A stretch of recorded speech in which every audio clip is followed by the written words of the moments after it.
معزز ناظرین، آج ہم سید جمال الدین صاحب سیکریٹری DCC کریم نگر ان سے ایک خصوصی انٹرویو لے رہے ہیں۔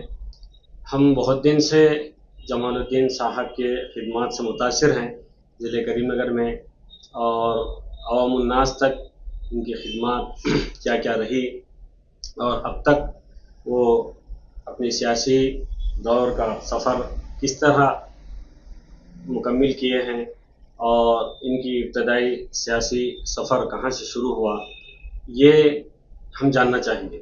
تو سب سے پہلے میں سید جمال الدین صاحب سے سوال کرنا چاہتا ہوں کہ آپ اپنا یہ سیاسی سفر کا آغاز کب اور کیسے کیے؟ دیکھیے، میں ایک ملازم سرکار تھا، as a head master retire ہوا، PGHM تھا، جگتیال سے ریٹائر ہوا۔ ہونے کے بعد میں سوچا کہ مصروفیت انسان کے لیے ضروری ہے، صحت کے لیے بھی اور انسانی خدمات کے لیے بھی ضروری ہے اور شہرت کے لیے بھی ضروری ہے۔ یہ چند باتیں میرے خیال میں آئے۔ دفتراً میں جناب KCR صاحب کے پاس پہنچا، جو کریم نگر میں سری پورم کالونی میں رہا کرتے تھے، اور ان سے پوچھا، صاحب میں ریٹائر ہوا ایز اے گیزٹڈ ہیڈ ماسٹر، اب میں بالکل خالی ہوں، میں کچھ نہ کچھ پارٹی کے لیے، اس کی ترقی کے لیے کام کروں گا آپ کے ساتھ ساتھ رہ کر۔ تو بہت خوش ہوئے، خود ہی اپنے ہاتھ سے شالوا ڈال کے پارٹی میں جوائن کیے۔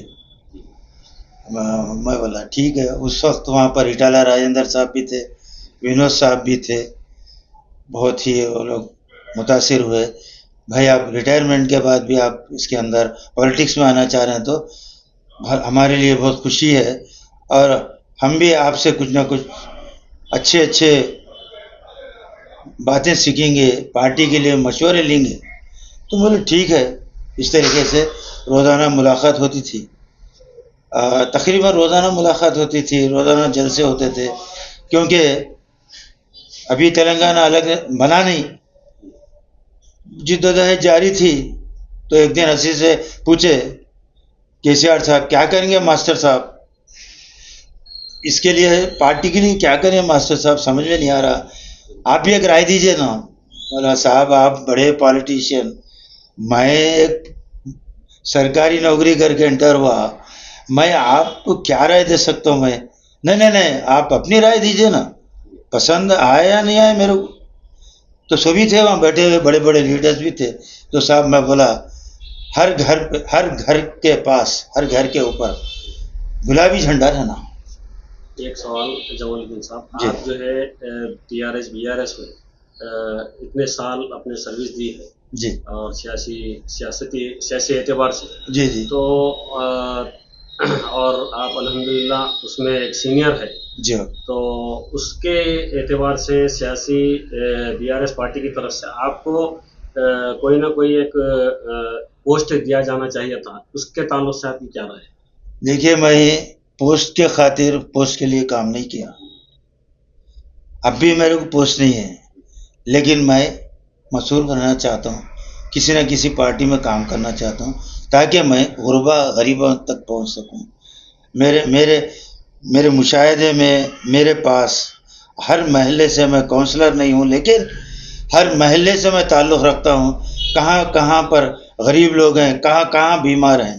میں کوئی یہ اس کے اندر بیان کر کے فیمس نہیں ہونا چاہ رہا ہوں، نعوذ باللہ، میں اللہ سے ڈر کے بات کر رہا ہوں۔ میں اس وقت کہاں پر غریب ہیں، کون بیمار ہیں، الحمدللہ آج ایسا معاملہ ہو گیا، کہنا نہیں چاہیے نیکی کر کے، لیکن جب آپ پوچھ رہے ہیں تو میں بولنا بھی چاہیے، تاکہ دوسروں کے لیے ایک مثال بن جائے۔ کوئی کونسلر بننا کوئی بڑی بات نہیں ہے، بن گئے، کیا کر رہے ہیں وہ لوگ، کیا کر رہے ہیں؟ ہر محلے میں جا کے کچھ دیکھ رہے ہیں، غریب کتنے گھر ہیں، غریب لوگ کتنے ہیں، کتنے جھوپڑ پٹیاں ہیں، کتنے پریشان ہیں، ان کی کیسا امداد کی جائے۔ نہیں ہے، اس کا کوئی کسی میں شعور نہیں ہے. میں بالکل کھلے طور پہ بول رہا ہوں، حالانکہ میں کاؤنسلر نہیں ہوتا، میرے کوئی پوسٹ نہیں ہے، لیکن اس سے بھی زیادہ میں ہر محلے سے تعلق رکھتا ہوں. جمال صاحب، یہ آپ سے میں یہ جاننا چاہ رہا ہوں، اور عوام الناس کو آپ یہ بتائیے کہ آپ جو ہے عرصہ دراز سے TRS BRS سے لگے ہوئے تھے، اس کے بعد یہ کانگریس پارٹی میں شامل ہونے کی وجہ کیا ہے؟ اچھا، تو دیکھیے، کانگریس TRS کا خاتمہ خود اپنے ہاتھوں سے کر لیے KCR صاحب. وہ کیسے؟ BRS رکھتے کیا؟ جبکہ اتنے قربانیاں دیے، بیمار ہوئے KCR صاحب، کہاں کہاں پھرے، کتنے جگہ گئے، کتنی تکلیف اٹھائے، پھر اس کے بعد تلنگانہ قائم ہوا. جیسے 28 ہندوستان میں اسٹیٹ ہے، یہ ایک بن کے 29 ہو گئے تلنگانہ سے. اس کے باوجود اتنا مشہور ہونے کے بعد پارٹی جم گئی. پارٹی میں آپ جیت بھی گئے، CM بھی بنے، 2 مرتبہ بنے، لیکن برا اثر کہاں سے گرا؟ BRS کا نام رکھنے کے بعد. BRS کا نام رکھ کر وہ کیا ہوا؟ اپنی خودی کو، اپنی شخصیت کو خراب کر لیا. تو مجھے بھی پسند نہیں آئی یہ بات، پسند نہیں آئی میرے کو کہ TRS میں ہم بھی تھے. بھائی وہ ایک KCR صاحب کی وجہ سے ہوا کیا؟ ہم بھی تھے، ہم بھی پھرے، رات دن پھرے.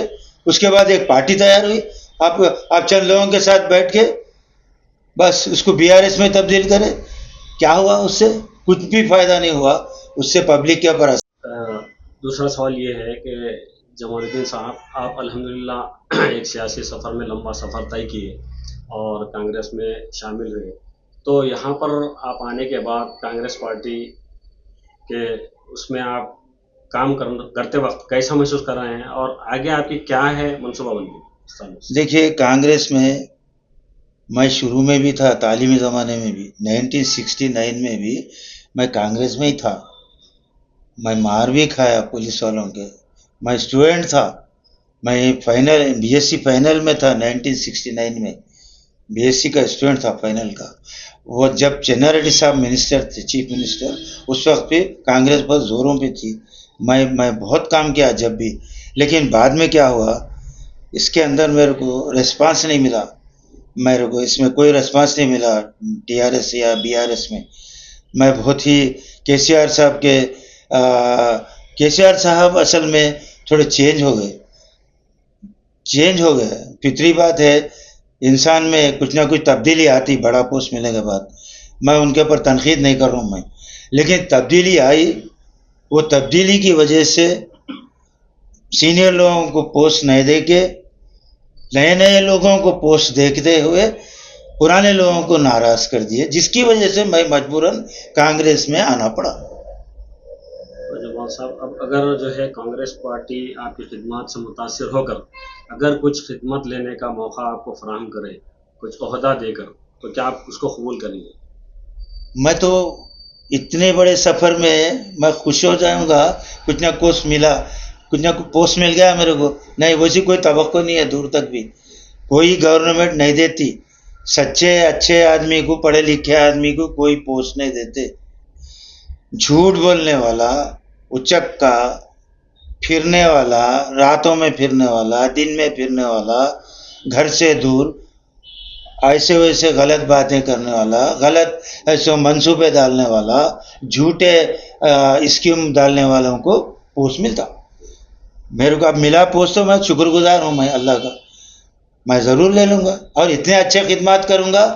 کوئی ایک مثال قائم رہیں گی کریم نگر میں یا اسٹیٹ میں، ایک مثال قائم رہیں گی.